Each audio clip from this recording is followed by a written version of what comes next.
안녕하십니까. 이번 시간은 안산시 상록구 1동 주민자치회 오병철 회장님과 안녕하세요. 우리 동네 햇빛발전 협동조합 소홍섭 이사님을 모시고 주민자치 이해라는 주제로 토크 콘서트를 시작해 보도록 하겠습니다. 자, 먼저 자기소개하는 시간 갖도록 하겠습니다. 네, 반갑습니다. 저는 안산시 상록구 1동에서 주민들과 지지고 볶고 있는 주민자치회 회장 오병철입니다. 반갑습니다. 예, 반갑습니다. 머리가 되게 기르신 것 같습니다. 자, 우리 위원님들께 한번 머리 한번 보여주시죠. 별거 다 하네요. 네, 감사합니다. 예, 이사님. 네, 반갑습니다. 우리 동네 햇빛발전 협동조합 소홍섭입니다. 주민자치를 지금 5년째 회원으로 활동하고 있습니다. 반갑습니다. 네, 아무래도 오늘은 전문 강의만 하시는 분들이 아니라 현장에서 직접 발로 뛰고 계시는 두 분을 모셨습니다. 자, 이제 이 두 분께 제가 이제 질문을 드려보도록 하겠습니다.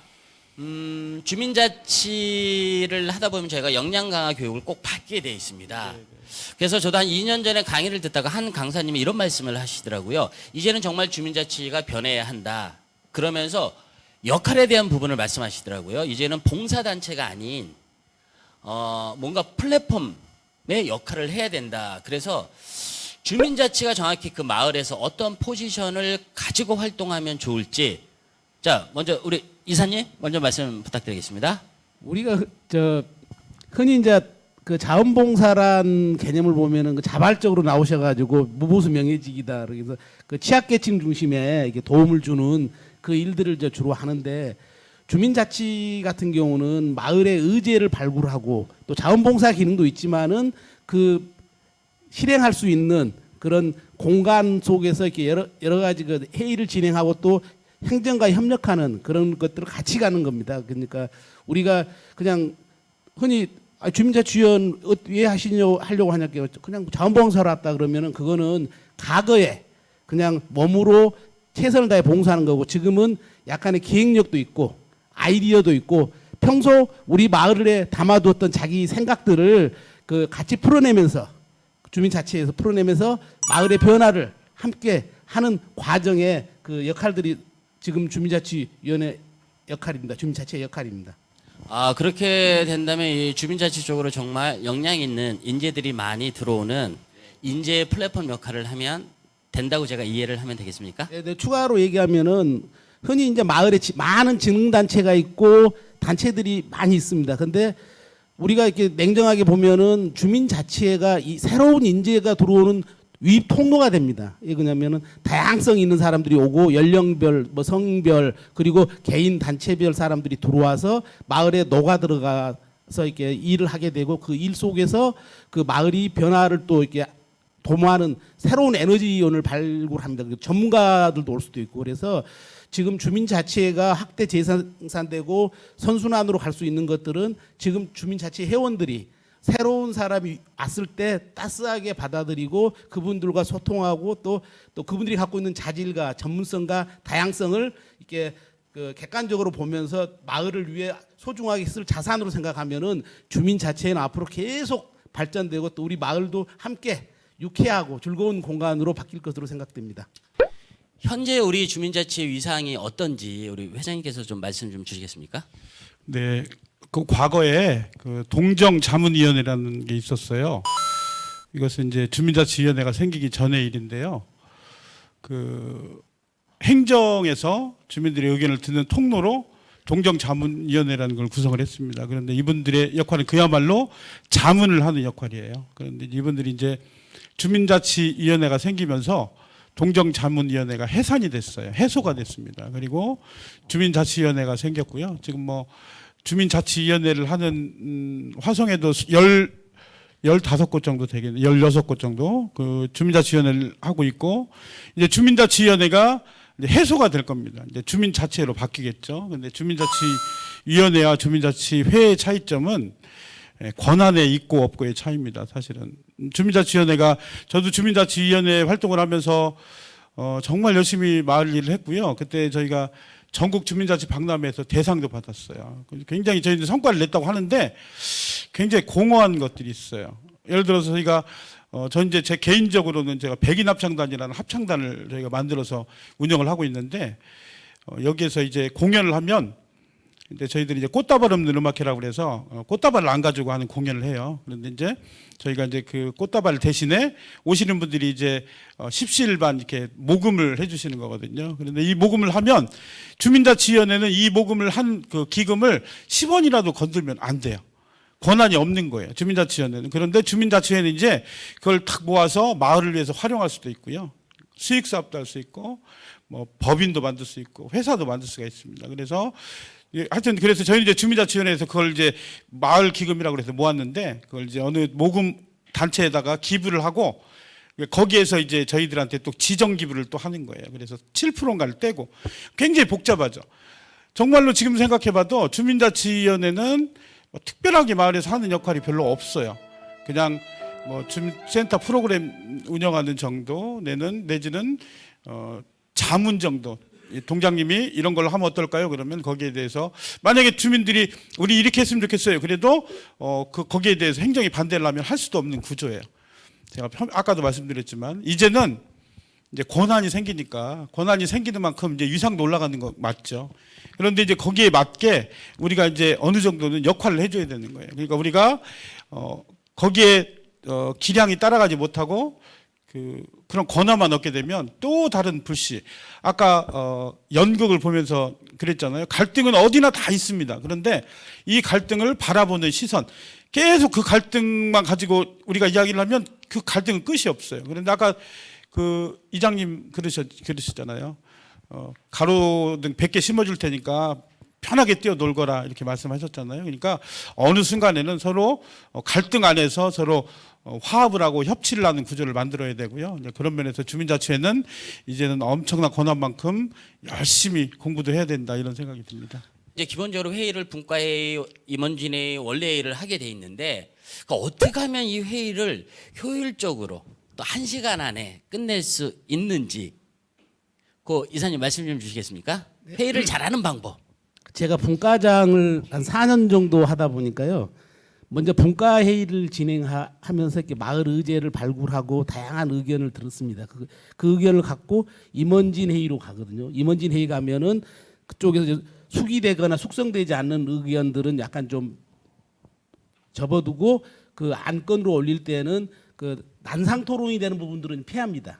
예, 왜냐하면 난상 토론이 되거나 또 자기 주장이 강한 의견이 나올 수 있는 안건을 올려놓으면은 원래 회의 때 올려놓으면은 그게 그 감정의 소모가 되거나 서로 이렇게 아주 이렇게 갈등의 요인이 되는. 그러니까 어떤 일을 하더라도 일단 사람하고 부딪혀 버리면은 그 많은 사람들이 번아웃 돼 버립니다. 그냥 회의하다가도 자기 일 있다고 가버리고 그러기 때문에 보면은 의제 자체를 세련되게 이렇게 마을에서 결정할 수 있는 것들은 올려놓고, 그러니까 임원진 회의에서 그 1차 걸러는 필터링 효과를 해야 됩니다. 무조건 안건을 갖다 원래회의 다 올려놔 버리면은 원래회의는 그대로 난상 토론과 자기 주장과 주장이 충돌하는, 그러면서 서로가 그 소모적인 그런 하나의 그 회의가 될 수 있거든요. 서로에게 그렇게 긍정적인 회의가 되지 않을 수 있습니다. 그래서 그런 부분들은 피하는 게 좋고, 그리고 제가 보면은 뭐 주민자치위원장이나 부위원장이나 간사나 분과장이나 또 주민자치위원회 관심 있는 분들은 그 회의 스킬 있지 않습니까? 회의에 대해서 그런 그게 미숙하지 않고 원활하게 회의를 진행할 수 있는 부분들에 대해서 학습이나 역량이 강화되거나 그런 부분에 대해서 매뉴얼이거나 이런 부분들을 그 차근차근 준비해가지고 그 회의 자체가 그 갈등을 재생산하는 구조가 아니라 회의가 생산성 있는 회의로 갈 수 있게끔 분과회의부터 분과장님이 주도하에 회의 내용들을 이렇게 잘 또 설득하고, 제가 분과장을 4년 하다 보니까 새로 유입되신 분이 3년 전에 토론일의 내용을 하고 또 자기 주장을 얘기하시는 거예요. 그래서 그 과정이나 주민참여 예산 갖고 어떻게 하고 이거 지금 진행 과정이 있다는 걸 그 배경 지식과 맥락을 이해시키는 했거든요. 그런데 그런 것처럼 그런 안건들 하나하나 필터링하면서 이렇게 마을을 위한, 그리고 무엇이 중요한가, 꼭 필요한가, 지속 가능한가, 그리고 편익의 대상이 누구인가, 이런 것들 세 가지를 기준으로 해서 안건을 올리면은 그 회의 자체가 풍성해지고 또 나하고 생각이 다른데 좋은 아이디어를 또 받아들이면서 또 회의 시간이 좀 재밌게 될 수 있습니다. 그리고 또 제 시간에 맞출 수 있고요. 그럼 혹시 그 회장님, 그 일동에는 그런 매뉴얼을 만들어서 매뉴얼을 가지고 분과장이나 어떤 임원진들 교육을 하신 적이 있나요? 저희는 기록을 굉장히 중요하게 생각을 합니다. 그래서 지금 회의 때마다 기록들을 다 하고 있고요. 좀 그걸 정리를 해서 좀 우리 주민자치회에 맞는 주민자치위원회에 맞는 그런 매뉴얼을 한번 만들어 볼까 생각이 있습니다. 좀 전에 말씀하신 것 중에 하나만 더 보태자면 서울 은평구에 가면 주민 참여 예산이 있는데요. 이게 우리나라에서 가장 잘 된 사례 중에 하나예요. 그런데 그걸 가지고 연말에 주민총회를 합니다. 우리는 주민자치회를 하면 이제 나중에 좀 이따 이야기가 나올지 모르겠으나 주민총회를 해야 되는데 은평구에서는 주민 참여 예산을 가지고 주민총회를 해요. 근데 거기에 룰이 있는데 그 중에 우리 금방 말씀하신 거하고 좀 닮아 있는 게 어떤 거냐면 3분 이상 얘기하지 않는다. 그리고 상대방을 무시하지 않는다. 그리고 우리 여기에서 나온 얘기들을 모두가 존중한다. 하여튼 이런 룰이 있어요. 그런데 그 룰대로 하면 뭐 싸울 일도 별로 없고요. 그냥 그런 상황이 있고요. 저는 아까 말씀한 대로 처음 주민자치회든 주민자치위원회든 이 회의를 하는 좀 매뉴얼이나 스킬이 좀 필요한데 우리 그런 얘기 많이 하잖아요. 가하시면 예하시고 부하시면 아니하십시오. 이 얘기 처음 들어보시는 분도 계실 것 같아요. 이 말은 무슨 얘기냐면 맞으면 맞다고 하고 틀리면 틀리다고 해라. 그런데 거기까지 가려면은 그 시간이 필요하잖아요. 그러니까 예를 들어서 우리는 주민자치위원회 회의를 하는데 시나리오를 우리 행정에서 써주는 걸 보고 하시는 주민자치위원회도 있다고 그래요. 뭐 화성은 그렇지 않을 거라고 생각을 하지만 그거는 역량이 모자라도 한참 모자라는 거잖아요. 적어도 우리가 하는 회의는 우리가 다 처음부터 끝까지 우리가 다 할 수 있어야 됩니다. 그리고 그 안에서 이야기되는 이야기들은 어느 순간에는 끊어줄 수 있는 정도의 역량은 가지셔야 돼요. 그걸 끊지 못하기 때문에 계속 2시간, 3시간 정도 이해가 되고 하는 거거든요. 그래서 네, 알겠습니다. 그리고 아까 이제 우리 이사님이 재미나는 말씀을 하셨는데 회의 때는 뭔가 안건을 결정해야 되는데 갈등을 재생산하는 무대다라는 말씀을 주셨어요. 그리고 저희가 아까 이제 연극을 봤을 때는 참 연극이다 보니까 갈등 해소가 해피엔딩이었습니다. 근데 아마 그런 사례들도 있을 거예요. 정말 갈등이 심하게 벌어졌다거나 근데 그 갈등을 누군가에 의해서 잘 조율이 됐다거나 그런 혹시 사례가 좀 있을까요? 회장님? 그러게요. 마을은 갈등이 많습니다. 왜 많냐면 높은 사람이 특별히 없어요. 그리고 또 낮은 사람이 없습니다. 그러니까 누구나 막 싸울 준비가 좀 되니까요. 이게 여기 싸움을 시작하면 절대로 지지 않으려고 합니다. 그러니까 저희도 똑같은 그런 과정들을 겪었고요. 그런데 이 갈등을 바라보는 자세가 저는 중요하다고 생각을 합니다. 저희들이 정말 자신 있게 말씀드릴 수 있는 건 저희들이 갈등이 있을 때는 한 발짝 물러나서 또 더 이야기를 많이 해보고 또 그분을 또 찾아가 보기도 하고 이런 과정들이 쉬운 건 아니나 하여튼 저희들이 이제 축제를 하는데요. 아까 매뉴얼 얘기를 연결해서 한번 하자면 저희는 축제를 주민들이 다 처음부터 끝까지 다 준비해서 합니다. 그런데 어떤 날 그러니까 몇 해 어느 해에 그런 얘기를 하시는 거예요. 이거 우리가 할 테니까 너희들 우리를 도와라. 그러니까 우리가 이거 다 이 축제는 우리가 진행을 할 테니 분과에서요. 그래서 그 해 축제가 굉장히 힘든 축제가 된 적이 있어요. 그래 나중에 평가를 할 때 그런 얘기가 나왔어요. 뭐냐면 잘할 수 있는 사람들한테 일을 맡기자. 우리가 그냥 고집 피워서 그냥 무조건 한다 그러지 말고 우리 마을에 잘할 수 있는 사람들이 분명히 있거든요. 그래서 그런 사람들을 좀 찾아서 그분들한테 믿고 맡기고 하는 그런 과정들이 저는 되게 중요하다고 생각하고요. 그러면 갈등도 저절로 좀 해결이 되더라고요. 네, 알겠습니다. 그리고 주민자치위원 할 때는 저희가 이제 원래를 통해서 안건이 정해지면 통과가 되는데 아까 이제 연극에서도 봤듯이 주민총회를 거쳐야 되는데 아직 주민총회를 경험하지 못한 입장에서는 아마 주민총회가 무엇일까 약간 궁금하기도 할 겁니다. 근데 이게 이제 회장님하고 말씀 나누다 보니까 이게 정확히 조례에 주민자치회는 주민총회를 의무적으로 개최하게 돼 있죠. 그 이유가 뭘까? 왜 꼭 의무적으로 해야 되는 건지 그 이유 좀 설명 주시겠습니까? 반대로 생각하면 의무이기도 하나 권리이기도 한 거거든요. 그러니까 혹시 그거 해보셨는지 모르겠는데 마을 계획이라는 것을 하는 것이 있습니다. 그러니까 주민 자치회가 되기 전에 그 마을 계획이라는 것들을 하거든요. 근데 그건 뭐냐면 주민들이 스스로 의제를 발굴하고 사람을 찾고 마을을 돌아보고 그리고 그 우리 마을에 어떤 문제들이 있는지를 의제를 내는 거죠. 그리고 그 의제를 내면 분과를 구성을 해가지고 우리 마을의 문제를 가장 잘 아는 주민들이 의제를 만듭니다. 그러면 그걸 원탁회의라고 그래가지고 연말이 되면 그걸 가지고 그 의제를 가지고 주민들이 이걸 먼저 했으면 좋겠다 이런 것들을 정하는 거예요. 저희 마을은 2016년에 마을 계획을 했는데 그때 나온 의제가 709개입니다. 그래서 어떻게 주민들한테 이제 물어봐야 되는데 주민들을 찾아가서 물어보면 가장 좋은데 사실 현실적으로 주민들을 다 만나기 힘들잖아요. 그러니까 저희는 3,155명의 주민들이 설문을 조사를 했습니다. 그래서 그 설문에서 주민들이 우리 마을에서 하고 싶은 것들을 정했어요. 그럼 3,155개 중에서 709개 의제를 정했고 그 중에서 35개는 핵심 의제. 이거는 반드시 내년에라도 반드시 해야 된다. 그런 걸 정해서 지금 거의 대부분 진행을 했습니다. 근데 진행한 방법은 저희가 주민자치회 같으면 주민총회를 통해서 하는데 그때 당시에는 주민총회가 없었기 때문에 이것을 의제를 35개를 내면 공모사업을 우리가 하는 거죠. 그리고 주민 참여 예산이라든지 당진이나 세종시처럼 이렇게 주민세를 또 주민들한테 주는 환원을 하는 제도가 있거든요. 그러니까 그런 걸 통해서도 할 수가 있어요. 그런데 주민자치회는 의무적으로 주민총회를 해야 된다. 이 말은 무슨 얘기냐면 주민자치회를 하는 분들이 1년 동안 열심히 주민들을 찾아서 의제를 발굴하고 그 의제를 가지고 어느 그 주민총회라는 걸 통해서 그 의제를 놓고 순위를 정할 수 있도록 권한을 준 거예요, 사실은. 그래서 의무이긴 하나 다 해야 되는 거긴 하나 거기서 우리 마을에 정말 필요한 것들을 거기다 올려놓고 정하면 시가 그걸 받아서 내년에 예산을 반영하고 그걸 실행을 해준다 그런 의미이기 때문에 네, 굉장히 중요하고 권한이라고 생각을 합니다. 네네네. 그러면 화성시 같은 경우에는 지금 화성시 마을자치센터에서 그 네. 마을 계획 수립하는 거를 네. 몇 년 전부터 한 적이 있고 그 이제 공모 사업입니다. 해서 그 마을 계획 수립이 되면 거기에 의제 중에 그 다음 연도에는 그냥 1,000만 원씩 지원되는 게 있는데 자치회가 되면 그런 과정을 거치지 않고 자치 내에서 의제를 발굴하면 그거를 시에서는 아예 그 다음 연도 예산으로 주신다는 얘기죠. 네, 맞습니다.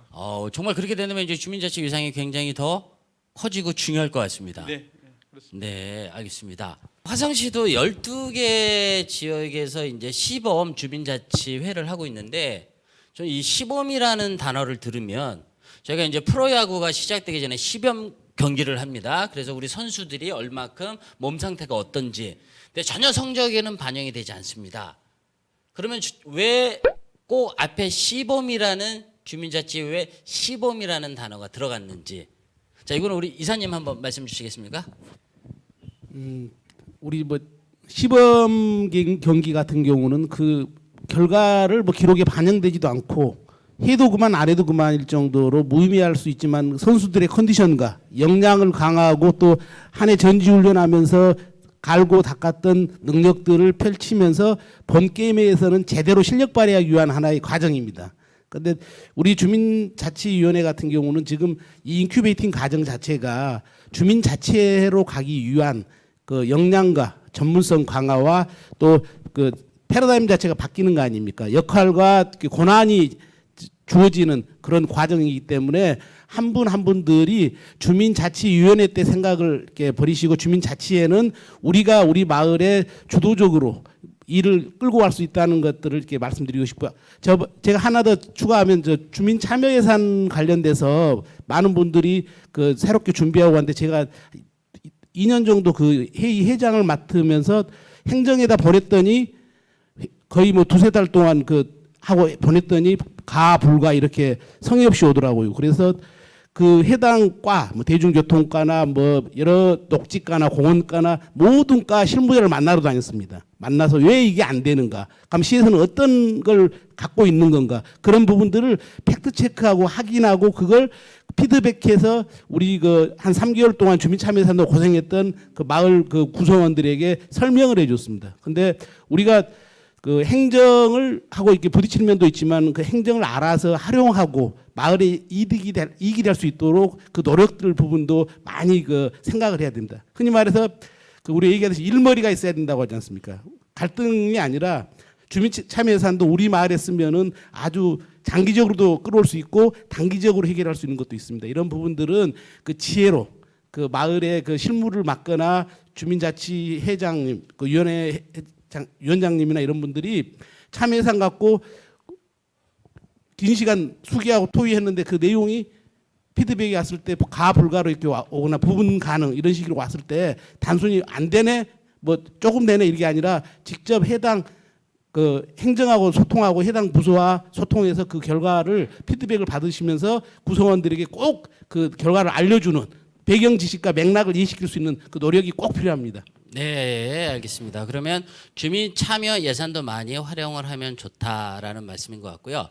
그리고 이 시범이란 거에 관련해서 어제 이제 회장님께서 이게 앞으로 법이 개정될 확률이 높다. 그래서 법이 통과가 됐을 때는 또 어떤 변화가 있을 건지를 그거에 대해서 회장님께서 좀 보충 설명 부탁드리겠습니다.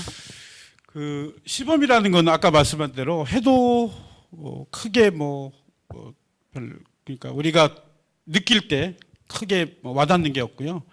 못한다고 누가 뭐라고 하지도 않습니다. 그냥 그야말로 연습을 해보는 건데요. 이제 올해 5월 29일에 지방자치법이 이게 통과가 되기로 원래 돼 있습니다. 그리고 소관 부서에도 다 올라갔고, 근데 이 법의 내용은 뭐냐면 이제 자치를 정말 주민들이 할 수 있는 자치에 대한 시스템을 다 만들고 권한을 다 주는 법이에요. 그런데 이 법이 5월 29일 날까지 통과가 됐어야 되는데 폐기가 됐습니다. 그런데 그 뒤에 지금 이제 21대 국회에서 이걸 연구하시는 분들이 지금 다시 그걸 받아가지고 그 전보다 훨씬 더 이거 내용을 채워가지고 아마 올해 안에 통과가 될 가능성이 높다 그러는데 이 법 이름이 지방자치법 전부 개정안입니다. 여러분도 이걸 꼭 찾아봐서 이게 어떤 건지 그리고 이게 통과가 되면 어떻게 달라지는지 가장 먼저 달라지는 거는 시범이라는 딱지가 이제 떼질 거고요. 그다음에 이제 주민자치위원회가 모두 주민자치회로 전환이 될 겁니다. 그러면 이제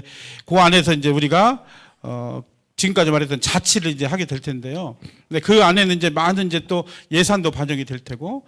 그런데 이제 중요한 건 뭐냐면 이제 요 안에서의 갈등입니다. 요 안에서 예산이 들어갔을 때의 갈등. 그리고 행정과의 관계.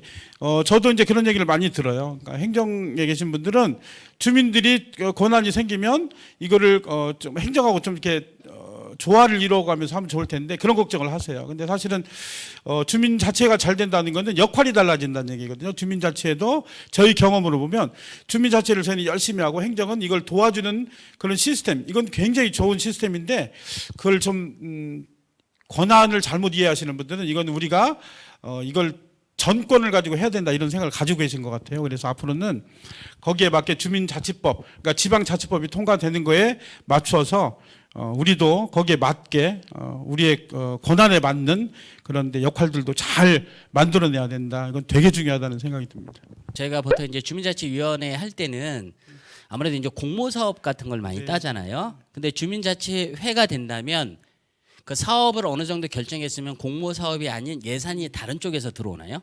네, 우리 흔히 말하는 대로 화성에도 그런 게 있는데 주민 참여 예산이라든지 아니면 이제 앞으로 조례가 만들어지면 지금 잘 되고 있는 데가 어디냐면 세종시라든지 또 당진시라든지 이런 데는 주민세 이걸 활용을 해가지고 주민자치회 그 예산을 주는 그런 걸 하고 있고요.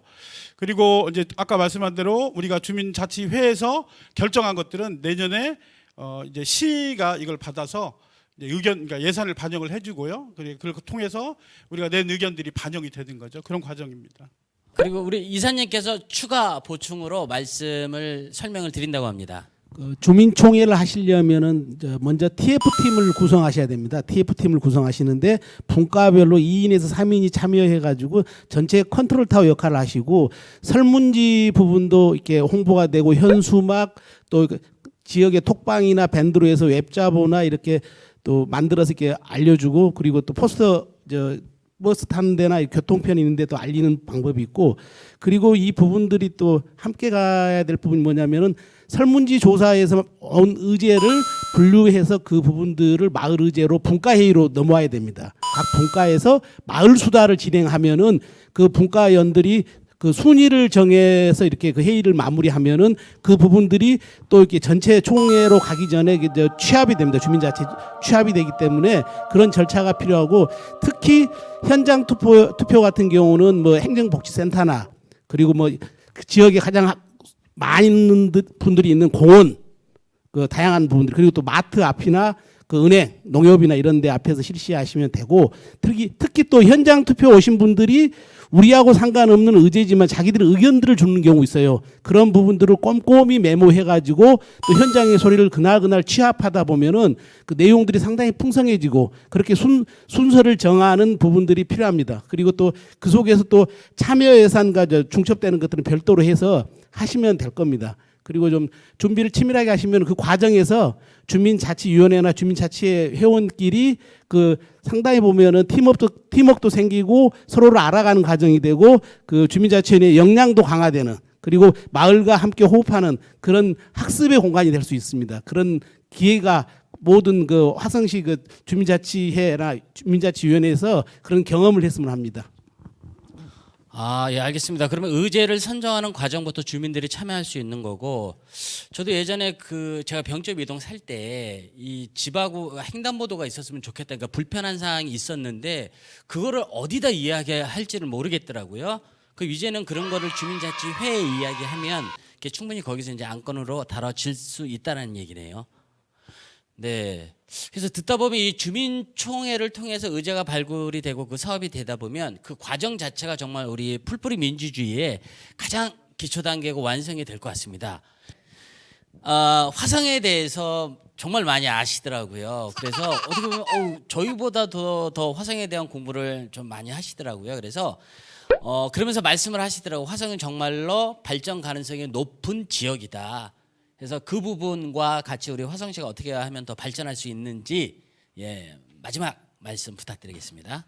원래 화성이란 말이 그 화인축성 정조대왕께서 내린 이름인데요. 화자가 빛나다, 아름답다, 그리고 이렇게 꽃도 있는 그런 지명입니다. 그리고 풍요롭고 번영이 쭉 이어지는 땅으로 우리나라 향후 100년의 성장 동력이 있는 땅입니다. 화성 평택은 뭐 어떤 분은 뭐 100년을 대한민국을 먹여 살릴 땅이다, 그렇게 얘기하시고, 인구 100만이 조만간 넘어갈 거고, 미국 CNN 같은 경우는 2030년 이후에 세계 7대 부자 도시 중 하나가 될 거다라고 얘기를 하고 있습니다. 그리고 그 경기도에서 평야지대, 그러니까 뭐 김포, 평택, 화성 해가지고 이 농사가 이게 아주 풍요로운 땅이고, 예전에는 역사로 말하면은 정도전이 부사로 왔던 남양 도부가 있고, 그리고 풍화정이라는 그 역사적인 땅이고, 그리고 또 여러 인물들이 나오고 또 바다가 있고 또 풍요로운 땅이 있는 아주